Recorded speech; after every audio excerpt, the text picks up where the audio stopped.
motherfuckers are on social media talking about where were all the dancers black? Why was there no diversity? Oh, you want diversity when your ass get excluded, but it's okay for the rest of us to get excluded. Perfect.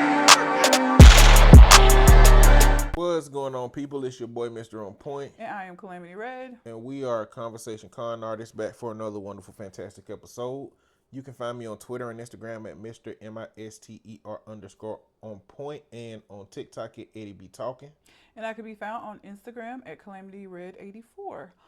We are about to get into Reddits with Red. If you have a question or a Reddit or anything that you would like for us to respond to, you can catch us at that social media, or you can send it to our Gmail account, which is conversationconartists@gmail.com.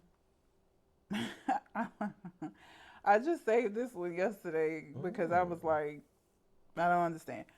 Let's understand. This is a 37-year-old man talking about his 37-year-old wife. I'm lost. My wife is now a gay witch. I mean, it happens.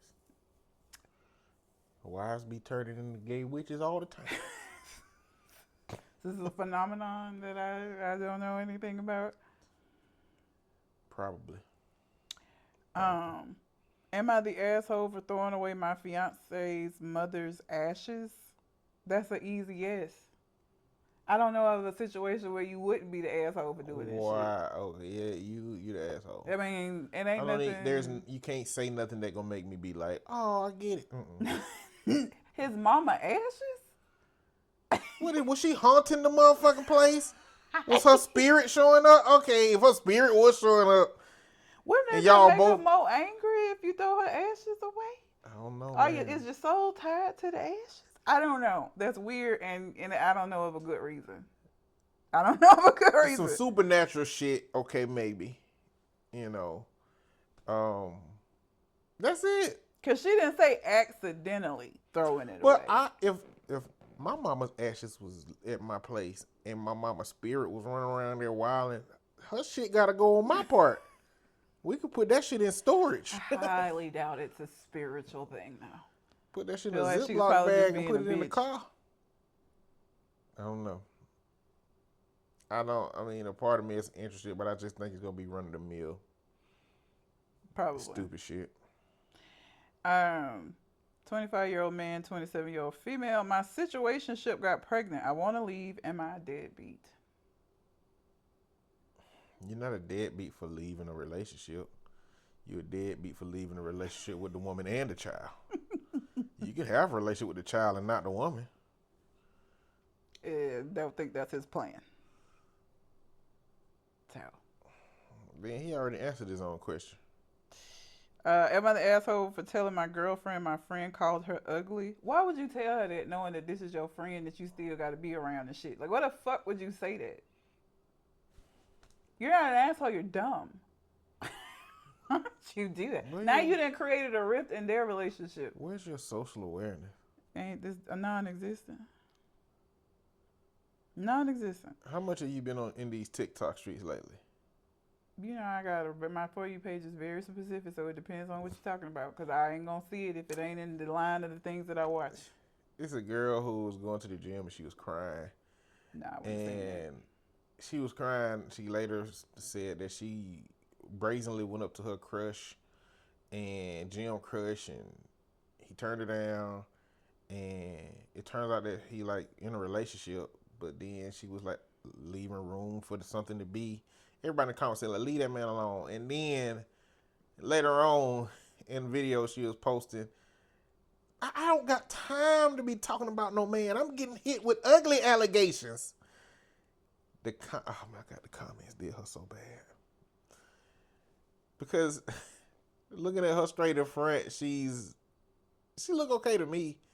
Looking to the side, she look a little. The people was in the comments saying, "Don't be looking to the side like that." What's wrong with her profile? I have to show you, and you put it in. She got a big, like big nose or something. Like, what would fuck your side profile look? I'll show you, and it can go into the video. Okay. I'll show you. Send you the video. so that y'all listening to us can be a part of the conversation. All right. I guess I want to hear that one. The first one, definitely. Okay. And then that one. You had more after that? No. Which, the deadbeat one? Yeah. No. Okay. The one about the ugly. Called that the friend called? Okay. Yeah. I'll do that one first. I feel like that's going to be a quicker one. Yeah, let's do that. Okay. Am I the asshole for telling my girlfriend my friend called her ugly? I'll be honest as I can be because I genuinely want to know what people think of we're just overreacting. Keep in mind, everyone in this story is 17 to 18. Oh, Lord. That makes a difference. We can renege on this one if you want to. Because they're children. Yeah, that changes it. Yeah, that changed a lot, okay? It does. Age changes a lot in this situation. It does. If this is a grown man saying this, like a 17-year-old might not recognize or be able to like process through how this might end. And teenagers are very impulsive, so they just say shit. They don't really think about the consequences of the things they say. So that's next year, the odds of all of them being in the same place together very slim. Yeah, they about to get half of them going to college, the other half of them gonna stay as seniors. Yeah.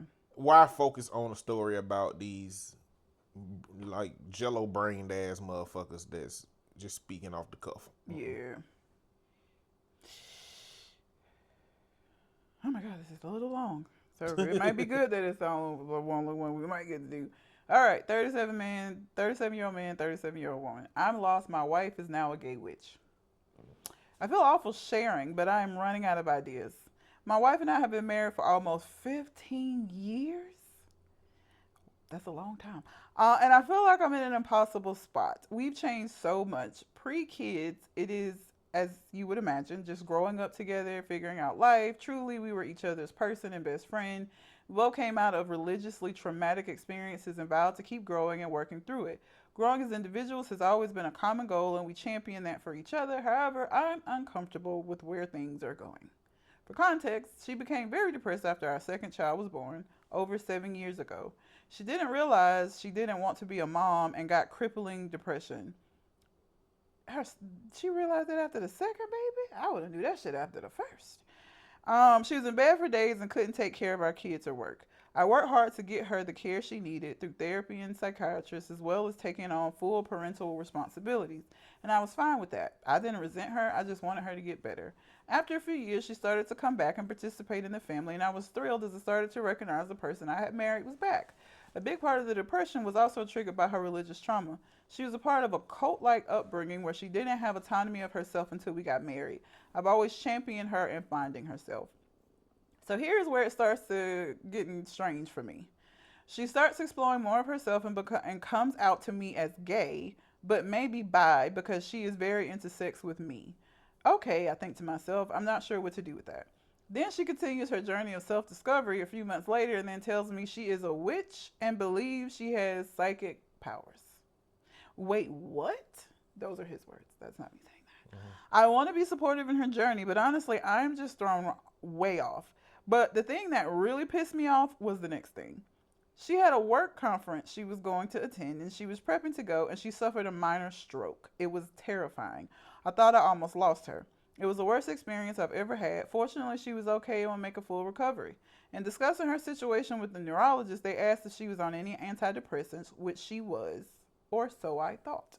I found out after that she had stopped taking them for a couple of months. When I asked why, she didn't want to tell me, but admitted the conference she was going to was actually not a work conference, but a guided session with LSD for some healing ritual. Like, what the fuck? She wasn't going to tell me until after because she knew I wouldn't approve. I am just so lost. I don't know who this person is anymore. I know if you grow, you'll become different than you were before, but this just feels like too much. Number one, you've admitted to yourself you're gay. Cool, no problem. We can figure out what to do. Number two, you say you're a witch and have psychic abilities. Okay, I think that's silly and don't believe in that stuff, but let's see where it goes. Number three, you were dishonest about going to do illegal drugs. I feel bad making a decision to leave now because she has had a stroke and she depends on me for all things financially, but what the hell? I don't know this person anymore. Okay. That's a lot. It is. That is a whole lot. So he said for 2 years after their second child, she was depressed. Yes. And not participating in family stuff. Yeah, because she figured out she didn't want to be a mom. That's a long time, bruh. Postpartum can go on for a while if you ain't treating it right. If it's left untreated or not being treated effectively, it could last that long. And I wonder how close in age the kids are, too. Like, is it a big age gap between them, or did she have kids kind of back to back? Yeah, because they've been together for 15 years. Yeah. I don't know. But he said that pre-kids, so it seemed like they lived a lot of life before they had kids. So I'm thinking maybe the kids were close in age. So she might have been pregnant close together. And that also will impact postpartum. Mm-hmm. So, just figuring out that you don't want to be a mom after kid too is wild to me. It also sounds like she may have some other mental health stuff going on. Just like, I get the religious trauma, but just some of these things that she's gravitating towards, religion and schizophrenia and some of those other things kind of go hand in hand, you know what I mean? Mm-hmm. So like it also is feeling like there might be something more than just her being depressed going on that just hasn't been like discovered yet. Because some of the stuff she's leaning towards just like that's kind of how schizophrenia can sometimes present in people. Yeah. So it may also be that she got some more significant mental health stuff going on. Either way, my guy, this a lot. This is a lot. I don't know that he got to stay just because she had a stroke. Like, that don't need to be the reason he stay. Well, he need to stay because he want to stay. As a teachable moment for men, from your vantage point, is there a threshold in postpartum at which it's dangerous for the family unit? Yeah, I mean, because some of the women, when they decide, like, if in postpartum and you're depressed and you feel like you're not doing a good job with your kid, or you decide you don't want to have kids, like, some of them women hurt the kids. So at what point does a man need to investigate postpartum as potentially being harmful? Because, postpartum is one of those things where ideally you extend empathy to your partner. You extend compassion to your partner. Yeah. You be present for your partner. You show up for your partner. It sounded like he was doing that. He was. He did a great job of that. At what point when it like, you know what I'm trying to I see what you're saying. If you start seeing like neglect when it comes to the kids, that's not a good sign. And it don't even have to be she beating the kids, right? Just general neglect. If you come home from an 8-hour day and your child been in the same diaper that they was in when you went to work, that's something that you need to be concerned about. If the kids haven't eaten, it don't necessarily, it could be her just ignoring the fact that the kids are there, right? Like if you see that your kids are in any level of danger, and again, danger don't always have to be physical. If she isn't doing her duties as a mom, especially when you're not around there to help, then you need to be concerned. Now, is that still postpartum, or is that postpartum's conclusion? Like, is the conclusion of postpartum that she don't want to participate and she's gonna have this limited relationship with her kids because of that? Or is it still postpartum? Is there any data or research on this? Not that I know right off. I would imagine that most postpartum doesn't end that way, though, because I feel like a lot of times the postpartum is why they feel that disconnect or feel like that. Because a lot of times with postpartum, they don't feel like they're good moms. They don't feel like, that they feel like they're going to fail the kid at some point. I would think that would probably be how most women are impacted by postpartum, as opposed to like, I hate this kid, or I don't want to be a mom and I wish I never had him kind of thing. In the instances where postpartum, they come out of postpartum and they get into motherhood, that's the conclusion of postpartum. Yes. So on the other side, is postpartum like never ending, or does it end just with that outcome for them? I mean, there's probably no answer to that question, but I wonder. It's like, when does somebody's depression end? Yeah, it's making me wonder though, because if it's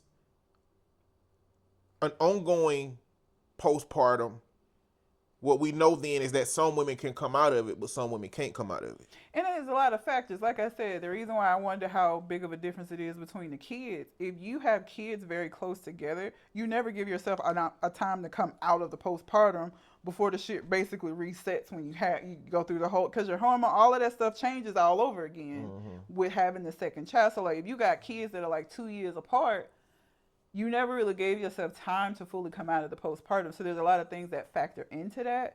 So it's really hard to say. Like I said, the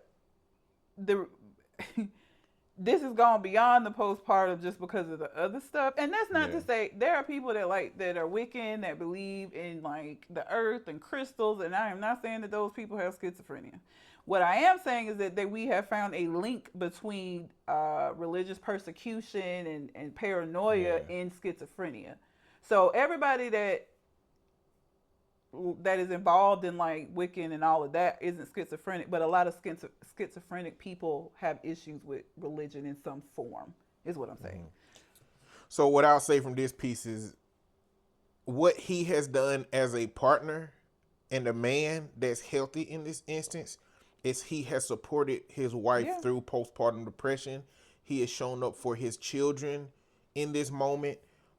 He has taken the responsibility of parenting, and he supported her in many ways to help her get to the place that she needs to be. So one thing to extract from this conversation about postpartum for men particularly is being present for your partner is very important.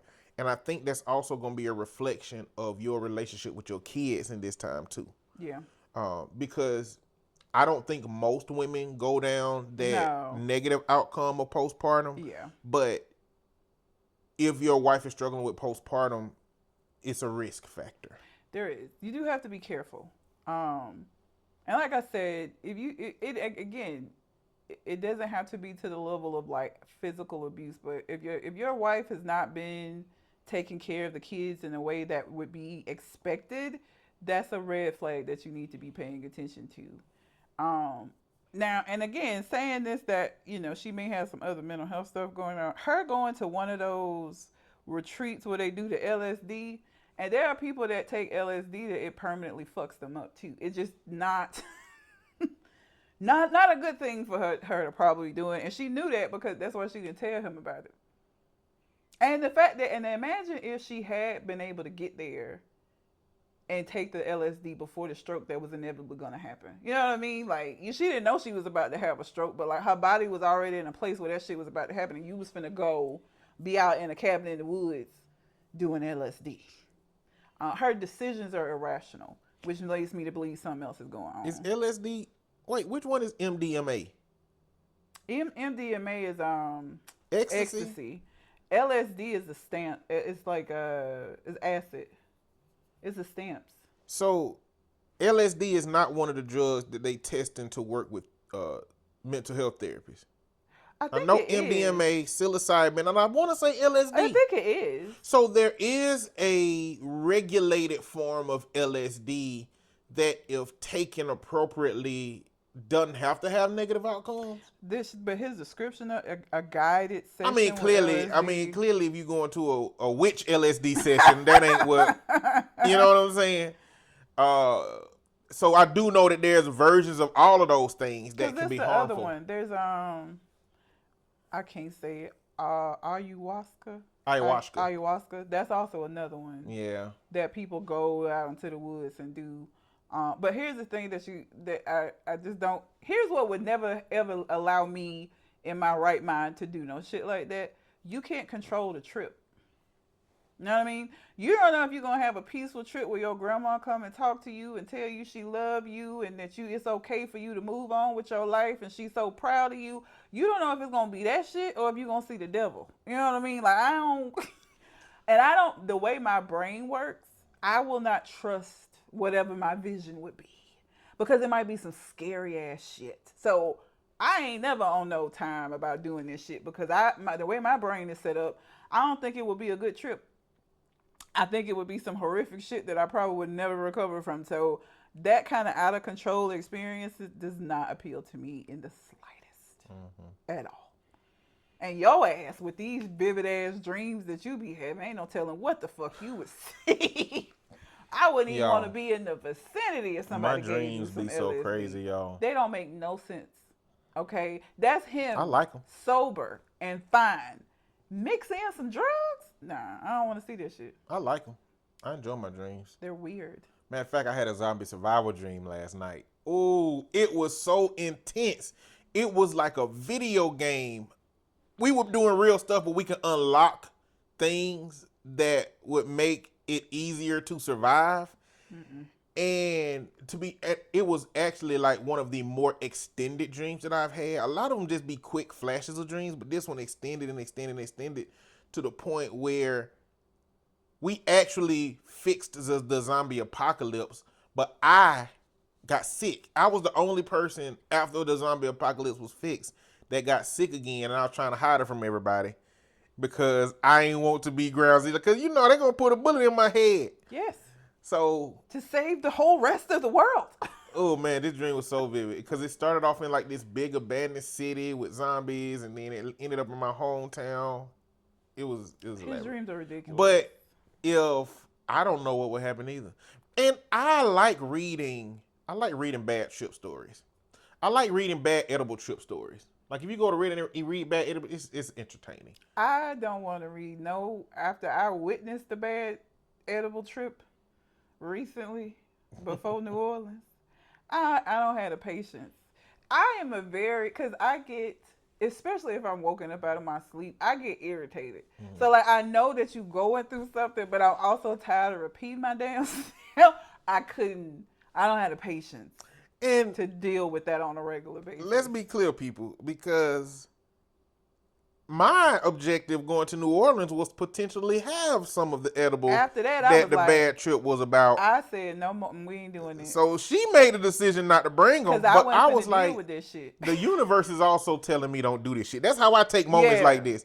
Like the universe is also telling me, not yet. And it wasn't me that had the bad trip. But after the bad trip happened, I was like, there's no way in hell that I'm finna have to deal with this in New Orleans where we don't know nobody. I might have to take somebody to the fucking hospital and shit. I'm not doing that. So we just not finna do this. So I just didn't bring them. It's like I'm all for having a safe. Yeah. That's a illegal substance trip. Yeah, you know what I'm saying? We should never have been considering doing it out of town. Thinking back on it now, that was just not a good idea because you don't know. And then it just exposes how unpredictable it is because Red say every time she take these particular edibles, she just go to sleep. Yeah, it just make me sleep. But it impact people differently. And I'm like, I don't want to invest time of my life having a bad trip on some shit I'm gonna feel like I shouldn't have done, and I don't want the first time I do something to turn out bad and to be the reason that I'll never do it again. When, I might as well just wait till it becomes legal because I'm patient enough to wait till it just becomes legal and in just Alabama, wait. You might be waiting a while. I really feel like the reason why it doesn't impact me negatively is that I am such a fucking controlled person to a fault almost that I just don't think that I allow my brain to relax enough for it to even do anything more than to make me sleepy. Yeah. Like, that's all that you're going to... And I might, laugh at stuff. I find things more funny, too. So I might laugh at stuff a little bit more. But, I'm just too controlled of a person in general, I think. And that's why I think it don't really impact me. Yeah. Because I'm just not... I'm not going to relinquish the control. You're going to have to pry it from my cold, dead hands. You know somebody I like, an actor? Who? Sterling K. Brown. I do like him. Man. I love his interviews. He just. I love his interview when he just. I want to hang out with him, and I want to hang out with T-Pain. T-Pain is funny as fuck. I just want to hang out with T-Pain. I'm adding Sterling K. Brown to my dream D&D member cast because I think that he just be a good person to be in that journey. And T-Pain already on it. T-Pain is so fucking funny. Like, if y'all ain't never seen him, I did. We gonna get to it. I did. She already know. I did. She already know. And I'm okay. I'll wait till we get there. Yeah. But he talked about him and his wife's ayahuasca trip in one of the interviews, and he was just saying it the way he talked, and it just sounded like something I want to do. Oh. He was talking about in the ayahuasca trip, he said that you gonna throw up, like you gonna purge. Absolutely and not. He said that like they did it in like a warehouse where it's a lot of people had their own little sections and they had trash cans. And he said in rare instances there are people that it come out of both ends. Nope. He said he turned out to be a both ends person. That don't sound like nothing I want to be a fucking part of. I'm tell you that now. But most people who have the ayahuasca say that it's, cool. some kind of journey. No, But when I moved to Hawaii, the reason that I felt uncomfortable in Hawaii is because I didn't feel like it was my place to be, because it belonged to somebody else and America just happened to take it. I feel the same way about ayahuasca. It is not our practice. Yeah. That don't belong to us. It belongs to a culture, and it's being really gentrified. As everything does. And I mean, I'm not saying that you shouldn't do it, or this is not a criticism on anybody. It's my own personal journey in life of I just don't want to impact other people's cultures and experiences in a way that's, look like something. So I don't think I would do it because of that, but there's some other stuff that I would do, but I'd rather wait till this stuff become legal or better. Nah, I'm cool. That sounds terrible. But last thing about this, as far as like supporting your partner, because I feel like sometimes people have a hard time finding the middle ground, right? Like they either way over here or way over there. You either not supportive at all or you so supportive that you miss shit, right? Be supportive, but like you also need to be aware that there are dangerous situations that could come for this. So don't be so supportive that you letting crazy shit happen, right? You need to be aware, again, if it starts impacting the kids negatively, then you stepping in is not you not being supportive, right? Like, even this with her having the stroke, like, I'm sad she had the stroke, but, like, if she on this type of time, she might not need to be around these kids that she don't even want. So, the best move for you and your kids might be to just let her go follow her witchy dreams until she figure out what's actually going on in her head. Because I'm very convinced that it's more than just postpartum. And that there's some other significant stuff going on with her. But, sir, you just going to, this ain't something you can fix for her. And it don't sound like she think it's something to be fixed. She's just, like, kind of falling right on into it. So, you're going to have to make a decision about what is going to be best for you and your kids. And I research Wiccan activities every now and then. When we were in New Orleans, there was a woman that had a vial of blood around her neck at Ruby Slipper, alligator our blood? server. No, bat blood. It was bat blood. It was bat that she got out in the bayou. It's like I'm the only one that noticed it around her neck. I stopped the table and was like, "Hey y'all, is that blood around her neck?" Didn't even pay no attention. And at the end, I went and asked her, and she said, "Oh man, it's some Nordic." Yeah. She said it was a Nordic paganism ritual, to where she goes down to the bayou. She said, as a matter of fact, I need to go to the bayou and get some more bat blood. And I'm like, what? Are you like, how do you get the bats? First of all, bats are scary. I am not finna Bats carry a lot of bacteria and disease, too. There's no way. How are you? No, I'm cool. Is this like catch one under a Tupperware thing and just... How you catch a bat? I don't know. And bats only come out at fucking night, so she out running around the bayou at night.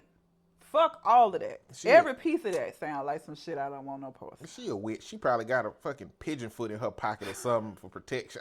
You know what I'm saying? I don't know what witches do. No offense to the witches, if you're listening, but pigeon foot. I guess the question becomes, how much can your partner change in your relationship that you still commit to staying with the person because it's the person? Because I have no interest in being with somebody who changes completely from who they were when I met them, at least without me seeing the progression. Like, for me to be with you 15 years and you to just bust out, I'm a gay witch, and I don't see the progression, I was like, okay, he saw the progression of the gay part, because it's like, okay, maybe I'm bi. Yeah.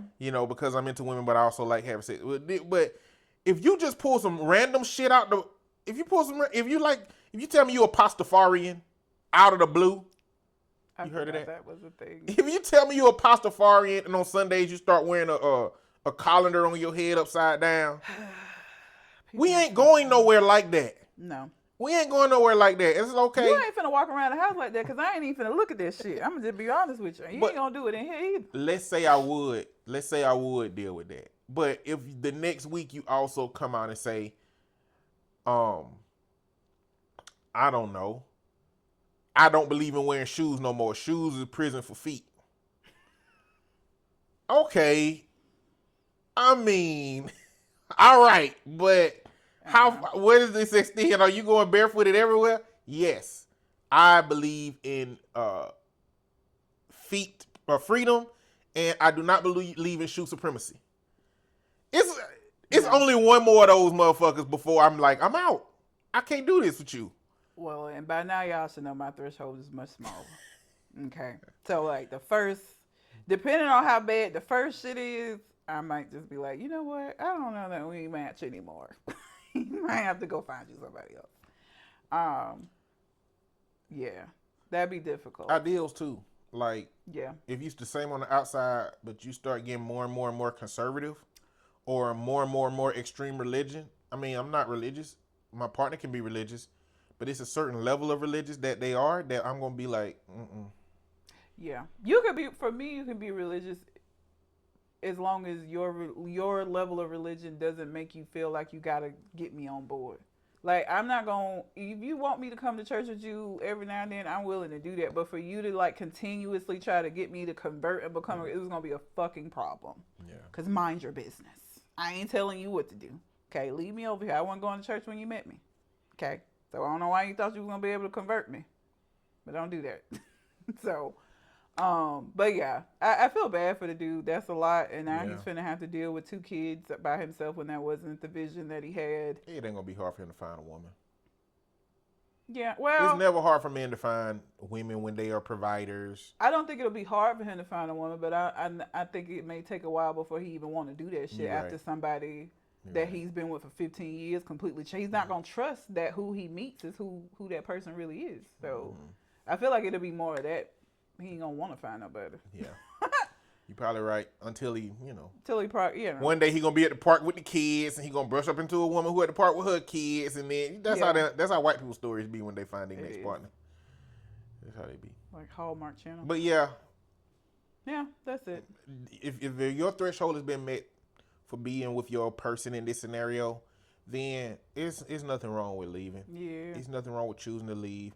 That's why it's important for me to look at that component of how much distance from the postpartum before it becomes like you're leaving because of the postpartum versus no, he's not leaving because of postpartum. He actually stayed for the postpartum.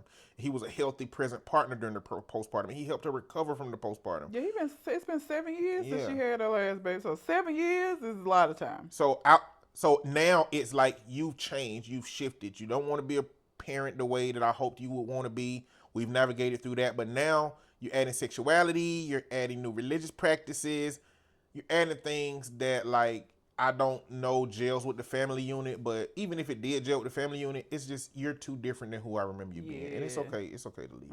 That's too much change. But yeah. If you have a question or a Reddit letter that you see that you would like for us to respond to, you can send it to our social media accounts, or you can send it to our Gmail account, which is conversationcornerartist@gmail.com. And y'all know we here to talk about the Super Bowl. We are about to end the show talking about this because it is so many moving parts to this situation. The reason why I want to say something about T-Pain is that I appreciate hearing his perspective as a performer, because what he was like, I'm stealing all of this shit for Coachella. I'm using this in my next Coachella show.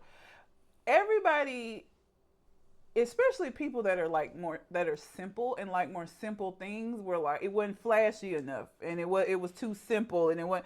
But listening to T-Pain talk about it, and him seeing the choreography, and him seeing all of the working pieces, and appreciating that, I can respect his opinion because he's a performer and he see that. Mm-hmm. Y'all that just didn't like it because it wasn't flashy enough and it didn't have enough colors for you, it's your opinion, but like... Before we keep moving, to speak to the T-Pain piece, that like helped me understand was T-Pain said, people asked me if I performed for the Super Bowl, and I said no. Because like, he felt like... He thought it was so much you had to do, and he was like, I don't want to say sneakers, he said... Kendrick ain't do shit. Yeah. Like he did a lot with a very little. Yeah. With an album that just came out three months ago. Nobody was supposed to know them tracks. You know what I'm saying? It wasn't even gonna be, if you were just a casual listener, you weren't gonna know nothing that Kendrick said at the Super Bowl. Oh, also, white people, have a seat. Let's talk. it is hilarious to me that a lot of you motherfuckers is on this DEI train and how, if people don't need to get jobs based off of skin color. But you motherfuckers are on social media talking about why were all the dancers black? Why was there no diversity? Oh, you want diversity when your ass get excluded. But it's okay for the rest of us to get excluded. You know how hypocritical that shit, and y'all so stupid. You don't even realize that that's what you're saying. When you're complaining about the fact that whole stage was black as fuck, and you mad because you didn't see no white folks out there, that's what this is what you are happy is getting removed, right? Okay? You don't get to get out there and dance just because you're white, okay? That's what y'all been saying, is that all of these people who got these DEI positions just got them based off of their color, their gender, and they're not qualified. So shut the fuck up and watch the show. And let's zoom in on that, because I can guarantee you, first off, we saw those two cameramen that was following him was white. Yeah. And I can guarantee you that most of the people were bringing the set out. I guarantee you that the company that employed them was mostly white. Yep. I can guarantee you that the people who put that fashion together, I would imagine mostly white. Like, this is the world they live in. Like, just because you see the aesthetic of blackness does not mean that behind the scenes it's a bunch of whiteness that's at that. Like, that's the essence of America. There is nothing that a black person does that is 100% black from the top down to the bottom. We always at some rung have to answer to somebody white. That's just the reality of it. Because even within his show, the dude that had the Gaza flag had to run. Yeah. And he got caught. You know what I'm saying? Now, again, what I don't know is if Kendrick was like, hey, put this flag in your pocket. I got you. I got you. If whatever happened, I got you. But pull this thing out during this point in time. Or if this dude was just the lone wolf straight up, I got this flag in my pocket. Yeah. Because the outcome is he been banned from any NFL events for 100 years. Okay. Anyway, okay. So let's start off by just talking about our favorite parts of. Let's start by talking about our favorite parts. I mean, you know what my favorite part is. Say, Drake, I hear you like him young. The fact that he looked in that fucking camera and had the most diabolical smile I've ever seen in my life sent me to the moon. And I saw an interview. I really wish I could remember who the guy is. That is. He not friends with Kendrick, but they're acquaintances. And he was like, y'all really think that Kendrick is this stand-up guy? He's super nice. He was like, them niggas are mean. He was like, what y'all are seeing is Kendrick trying to work on himself and be better. But he was like, his essence is mean. He was like, Top the same way. They mean. Like, y'all, this is him being who he truly is. Y'all been seeing him try to work on himself and be better. And y'all been seeing the therapy. But this shit is what he does and what he loves. And even on the song Reincarnated, when he was speaking to God, and he was like, when God says you love war, he was like, no, I don't, but you do. you built for this shit. You like this shit when it happens. He do that all the time. He did it on 616 in LA. Yeah. Presumably having had Not Like Us written already and Meet the Grams written already. He put that out like, Lord, do I really need to go to war? Because I'm trying to be good. I've been trying to be here with you. Please. But nice hood niggas is still potential crash outs. Yeah. You know, a dude from peace Compton. To LA, that's what I couldn't think of that. He said he's trying to bring peace to LA, but God said, but you love war. Yeah, he does. And I think nice hood dudes is the trauma that they deal with, all the things, they still have these built-in trauma responses to where if you poke them wrong, they can become where they came from, regardless of if they've gotten through it. You know what I'm saying?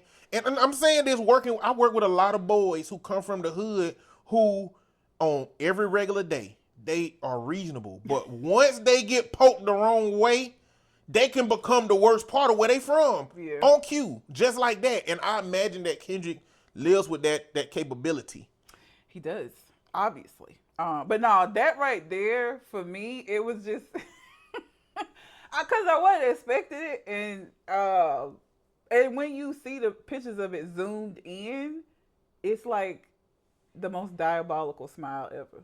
It's crazy. It's crazy.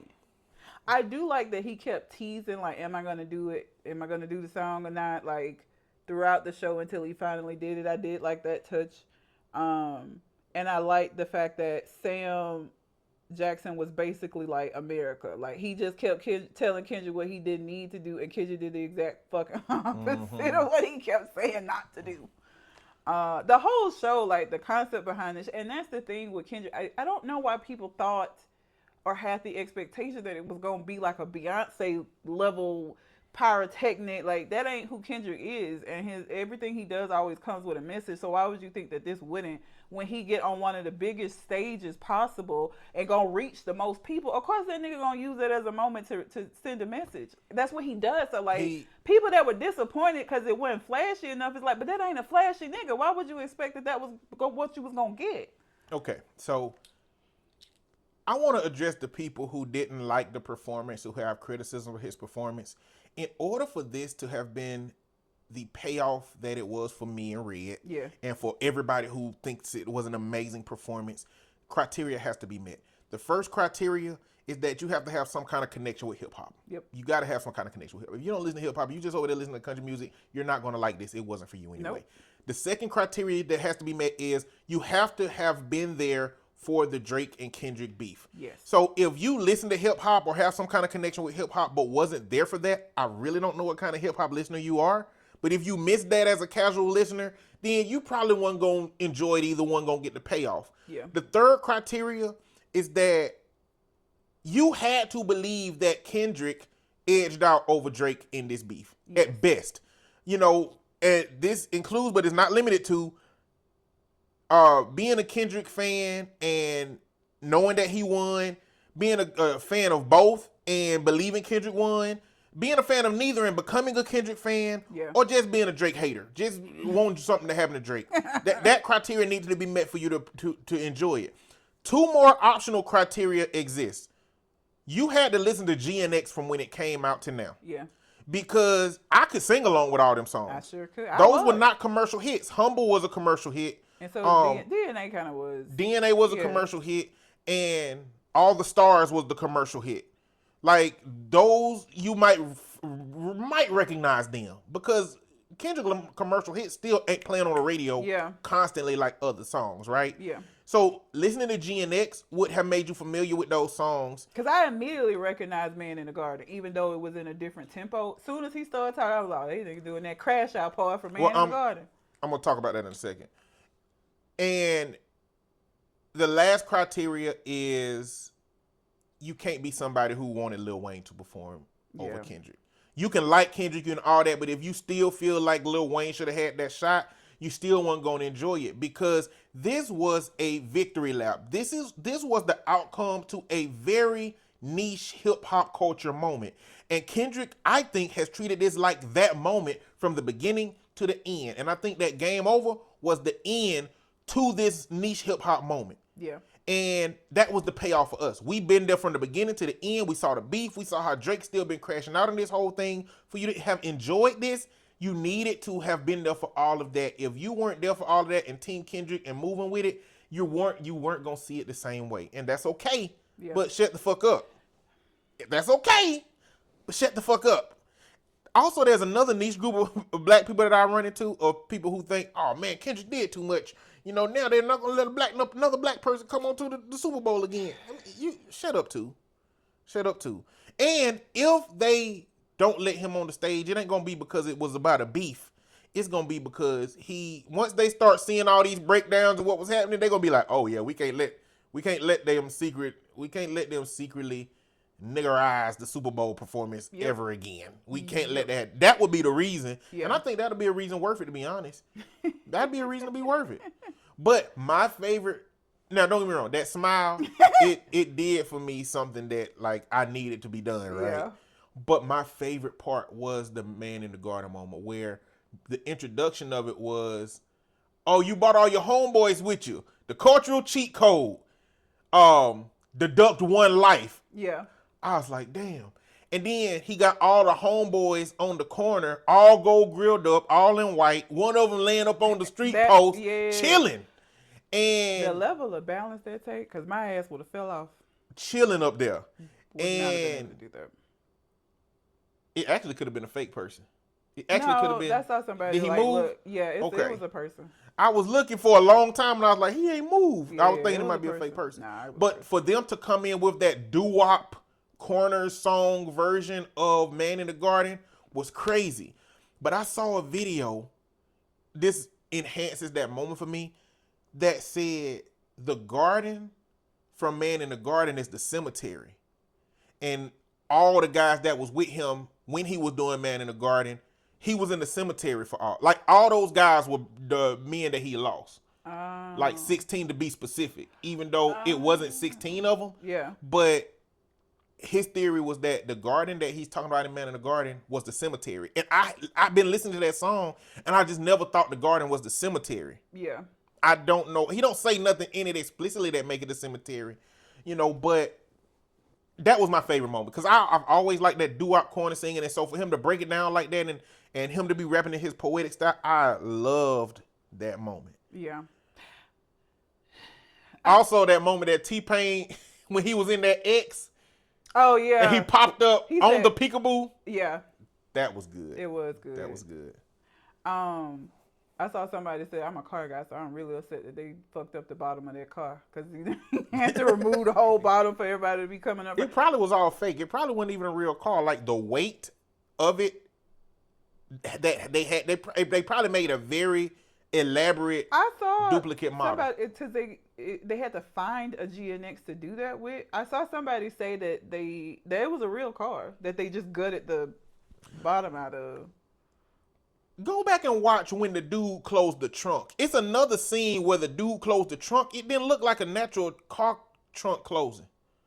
Because people were coming out. You had to watch some of the other angles from some of the people in the Super Bowl because because when I watched it, I only saw people coming out the front. I didn't realize people were coming out the trunk too. Mm-hmm.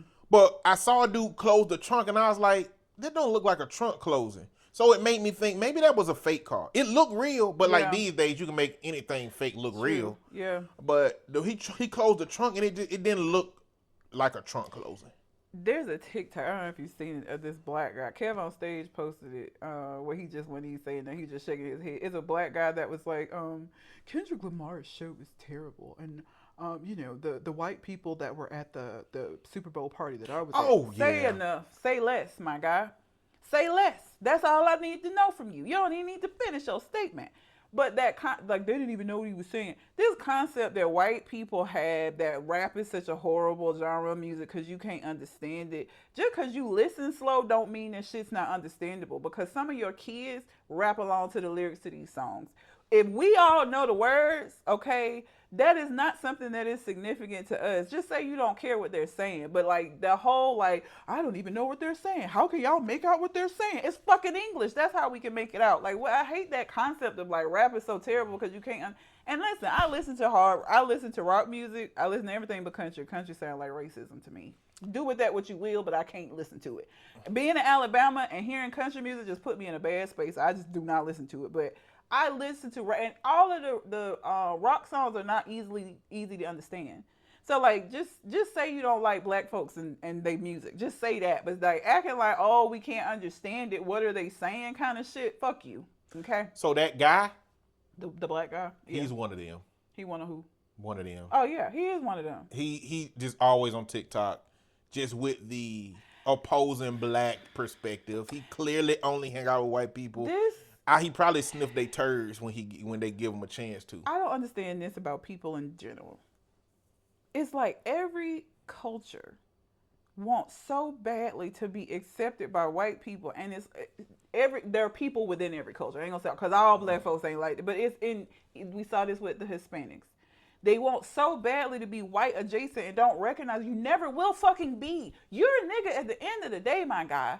Okay? If you think that they hold a respect for you any more than they do for the rest of us, you are crazy, sir. And it pisses me off that you putting yourself in these positions because it's like, them folks don't care about you. You still a nigga like the rest of us.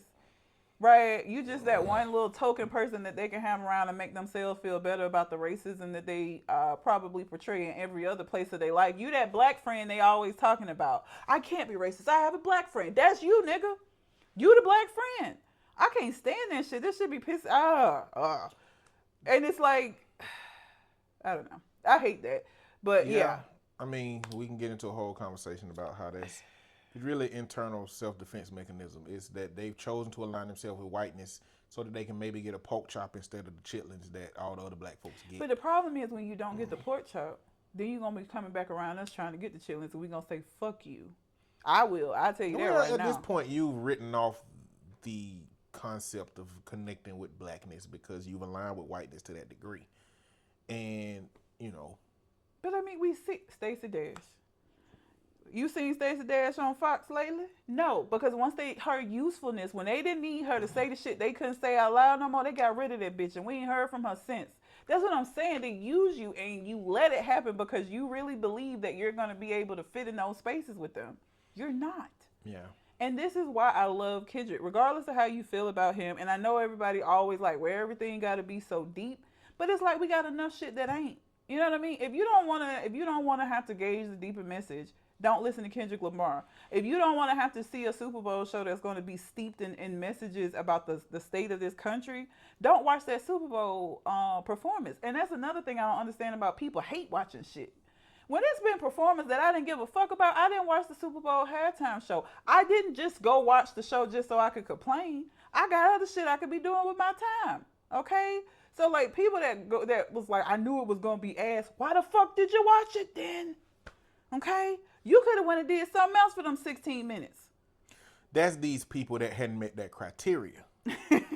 That's who that is. And we don't listen to them. We don't care about their opinion. Okay? We enjoyed this Super Bowl because this Super Bowl was for us. It was the end of a victory lap, and it gave those of us who were there for it what it needed to give us, I think. And he left so many nuggets in there to be processed. I mean, from the revolution will be televised. You got the right time, but the wrong guy. And people are saying that he was talking about Donald Trump. I don't think so. I think he's talking about himself. I think that he knows his limitations of what role he could play in a revolution because of his positionality within capitalism. I believe that's what he was saying. Yeah. I think he was saying he's the wrong guy. Because again, with social media, there's no revolution that won't be televised. Anything that happens is going to be televised today, right? And the right time, because we done peaked, this is the moment, but he ain't the right one. No. He just gonna do his thing. He gonna make his music. He gonna diss niggas when they get and out of line. And I feel like that's also that shows the growth, the therapy that he's been through, is that he still recognizes like, I'm not the savior of this shit, right? He been saying it. I'm not your savior. That's not even, So I just, the show wasn't gonna be for everybody. I think from the beginning, I absolutely expected people to not like it. Either immediately because they don't like Kendrick or because it wasn't flashy enough and it didn't have enough lights and colors and things for folks. And I'm not saying that that's a bad thing. I'm just saying we have so much of that. You can go and find like beats that you can dance to and all of that shit anywhere. Turn on the radio, you gonna hit it. Okay? Like some of us like to have the option of having something else to hear sometimes. Okay? And that's okay too. I don't know why y'all act like everything got to sound the same. Yeah, they give him such a hard time about not being as commercial as other artists, and that's not what he's trying to do. If he wanted to be commercial, he showcased on GNX. He can make commercial bops. If he wanted to sit and do that shit all day, he could do that shit. He did it. TV Off is a great fucking amazing. So I was so glad he ended with that too, because it was just, I was waiting for it. If he didn't play TV Off, I was going to be upset. Because it's just too good of a song. And it fit the Super Bowl. So, but yeah, I just feel like y'all need to understand that like you don't always have to have the things that you like in the spaces. Because again, as much as I don't understand a lot of this like younger hip hop music, I also don't shit on it because it ain't for me. And guess what? I just don't listen to the shit. Okay? When my teenage clients come in and they be talking about the artists they like, half the time I don't know who the fuck those people are. But I don't get into a debate about them and tell them why they should be listening to Kendrick Lamar or why the music from my time is better. This they music, this what they like, and I'm okay with that. I don't complain about it. I just listen to the shit that I like. Y'all want to write, full essays on why the shit was ass. And that's your business, I guess, if that's what you want to do with your time. But like shit that I don't like, I just don't fuck with it. And this is why I'm baby smooth at 40. Because I mind my fucking business and drink my water. Some of y'all need to learn how to do that. Y'all be looking for shit to be upset about for what? The country is already in a state of fucking turmoil. Every day that you turn on the TV, it's some new shit you got to be upset about. I ain't looking for nothing else to be upset about. Okay? So the Super Bowl show and whether or not it was good to me is not going to be something I'm going to spend a whole lot of time on, regardless of, I did like the show. But even if I didn't, y'all be doing too much sometimes. And, the think pieces are coming out now. All the way ranging from I hated the Super Bowl all the way over to y'all really want everything to be a revolution. Kendrick didn't do nothing revolutionary. He's still participating in capitalism. And, bro, my politics are shifting when it comes to like left and right. I'm moving over further left, but there is a point in moving further left that in order to follow the principles of leftist ideology, you're going to leftist yourself out of actually participating in governing. Yeah. And I feel the same way about these concepts of revolution. Like, the aesthetic of revolution is still enough, I think, to motivate people into moving in a direction, especially when the person that's doing the aesthetic ain't claiming to be the person that's going to lead it, right? So Kendrick being where he is, implementing blackness where he is, putting up the American flag. And again, it is an American flag, and I don't care for the American flag, but like if my granddaddy cared for it, then he got the right to. Yeah. And I don't think as black people that we shouldn't have access to giving a fuck about the American flag. I think just like us not being a monolith, I think that there are some black people that can be conflicted from it because realistically, it's the only flag that applies to us as a group of people because don't know African flag. So should we be denoted as a flagless people? So I think that some people can value that flag for what it is and criticize it for what it ain't or what harm it's done. But to always have these deep, staunch criticisms of people who are having a message or an aesthetic of revolution but not doing it right, to be that you shouldn't have done it anyway. They did the same thing with Beyonce when she did, what was that, I forgot what it was. One of the NFL games. It was an NFL game and she had the American stuff. Mind you, she's from Houston. Her Super Bowl performance was criticized for being too black when she did it because she had them Black Panther berets, all that stuff going on. They were mad about that, Except Kendrick, I guess Kendrick is smart enough to know to have done it a lot more covertly than Beyonce did it. I also wonder what else did he do in that they wasn't aware was going to happen?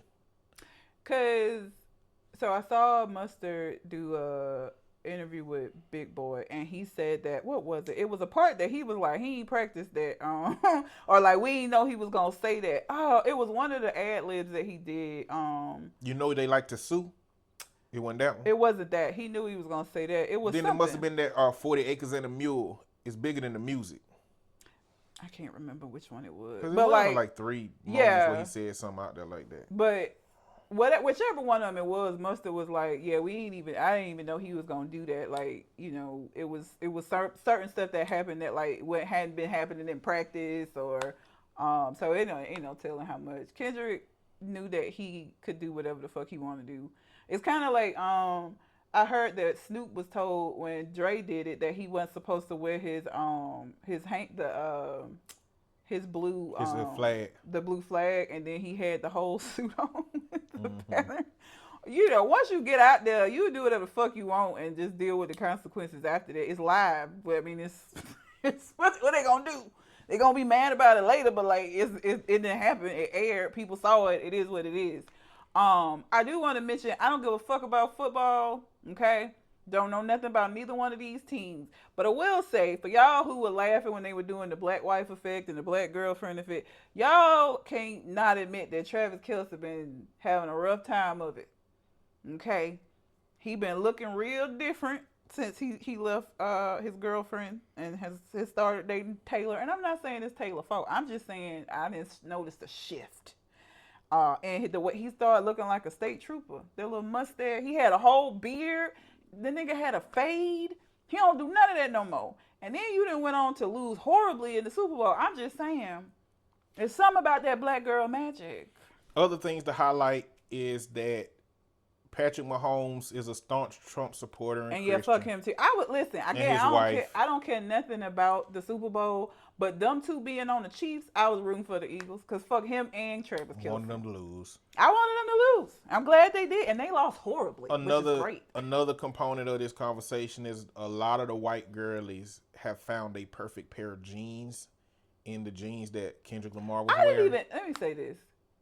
I didn't even notice this shit until people started pointing out, and I went back and looked at the jeans. Like, that's such a minute ass thing to notice. So, like, I didn't even notice nothing weird about his pants until people started saying shit about it. And I went back, I was like, oh. Like, that wasn't a focus of mine. Like, it's weird women, that people. First off, they were saying, where can I get those jeans? I did not know that in the Kendrick Lamar performance that I was going to find my perfect pair of jeans. Yeah, the other one was saying, I ain't seen a man look so good in jeans. Because, there was a lot of women that were like saying a man in those kind of jeans just turned them on was attractive. That's hilarious. I didn't notice his jeans till people started pointing it out. It's a very minor thing to me, so I didn't even see the shit. But I also miss Serena. Another thing, black men, y'all really. I don't know if it's black men or if it's Drake supporters, but I've been seeing a lot of them in the comments talking about it's giving hurt. She looking upset. Why you dancing at your it? But this is a woman that's happily married with her 2 daughters, okay? And we ain't gonna act like Drake ain't mentioned her in music before. So even if she was there just to diss Drake, she said they asked her because she did the Crip Walk when she won one of her titles. However, even if that is the reason, y'all need to shut the fuck up. Y'all just looking for stuff like, oh, it's giving desperate. Why you married? Why you work? Like, shut up. And that's a reference to them giving Serena hell her whole time because they didn't want her to be the face of women's tennis. Yeah. And they gave her hell about everything. I mean, we talking about unfair umpires and refs, them criticizing her life. And that Crip Walk she did was one of those moments where they criticized, her because she beat Anna Sharapova. Yeah. Like, this was like this is just like one of those moments where in a black cultural moment to be able to do that on a stage and people just got to accept it. And the people who don't accept it are black men. Black men. Because they the only ones that I've been seeing say that, and I'm just like, y'all just can't stand when black women do a goddamn thing. Because I didn't hear this energy when Drake was mentioning her in his songs. Y'all had that energy then. Also, that nigga hit her, Rihanna. Like, Drake is the most hurt ass bitch I've ever seen in my life. I know that the rhetoric is that Serena is his ex, SZA is his ex. Yeah. And, men center women so deeply that the only way that they can conceptualize women making decisions is because of a man. But in reality, she's from Compton. She is absolutely she's from where Compton. He's from. He said don't talk about her and not like us. He said don't even bring her name up, nigga. So her being a part of that moment makes sense. Y'all just looking for something to be upset about. Shut the fuck up. Good Lord. Is she from Compton? She is from Compton, right? Compton. She's from Compton. It's very possible that he reached out to somebody who has a history in Compton, who he wanted to Crip Walk, who Crip Walked historically before her relationship with Drake and was met with criticism. That don't have to be tied to a man. Well, but like those men ain't gonna keep, like that. Those men that can't conceptualize women existing on their own with their own autonomy outside of a male existence is always gonna try to connect that existence to a man. So it's so annoying. Like, just let that lady have her moment and shut up. Y'all always looking for I promise you, and I know it's hard for some of y'all to believe this. I am 40 years old. I have never been married, and I don't have any kids, and I'm living my best fucking life. And I know for some of you, you really, truly believe in your little hearts that I am miserable and upset because I gotta be. Because how can she be happy? I promise you I am. It's great. It's lovely. At this moment in my life, it actually is more difficult for me to include somebody than it is for me to exist on my own. And again, I know that's really hard for y'all to believe and understand. But I promise you, when I'm laying on my couch at night watching my ID channel and rubbing my feet together, I am in paradise. It's great. I love it. Wonderful.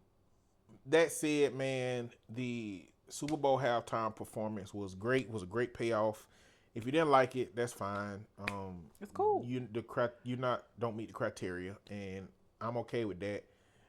just leave it alone and leave your think pieces alone if you don't meet the criteria. That's gonna go on for I give it at least a month. We gonna see people still mentioning and going, and it's whatever. I'm gonna ignore it like I try to ignore all this other bullshit that's out there. But like, yeah, it was great to me and loved it. I'm a fan though, and it's what I expected. I did not go into this thinking it was gonna be a bunch of pyrotechnics and half naked bitches dancing. That's what I would have expected if Wayne had done the show. This is not what I got exactly what I expected from a Kendrick Lamar performance. I don't know why y'all thought it was going to be something different. That means that you don't understand him as an artist if you thought that was what it was going to be. And that's just that on that. Yeah. So, yeah. Got anything else on your mind? I do not. All right. Well, until we come to the next conversation. We out. Holla.